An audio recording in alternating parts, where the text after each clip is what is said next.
ಇನ್ನು ದರ್ಶನ್ ವಿಚಾರಕ್ಕೆ ಸಂಬಂಧಪಟ್ಟಂಗೆ ಮಾತಾಡಲೇಬೇಕು. ಯಾಕಂದರೆ ಯಾರ್ಯಾರು ಇದರಲ್ಲಿ ಪಾಲ್ಗೊಂಡಿದ್ರು, ಏನು ಎತ್ತ, ಅವರವರ ಕೆಲಸ ಕಾರ್ಯಗಳೇನು ಅನ್ನೋಂಥದ್ದು ಇಲ್ಲಿ ಈ ಸ್ಟೋನಿ ಬ್ರೂಕ್ಸ್ ಇದೆಯಲ್ಲ, ಅದಕ್ಕೆ ಸಂಬಂಧಪಟ್ಟಂಗೂ ಕೂಡ ಮಾತಾಡಬೇಕು.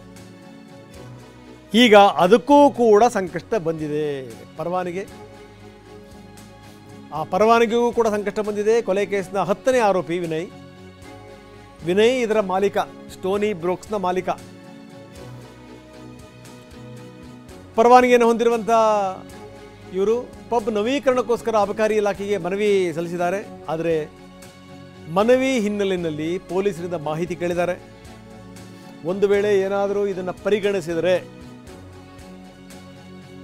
ಅಬಕಾರಿ ವೃತ್ತ ನಿರೀಕ್ಷಕರು ಪತ್ರ ಬರೆದಿದ್ದಾರೆ.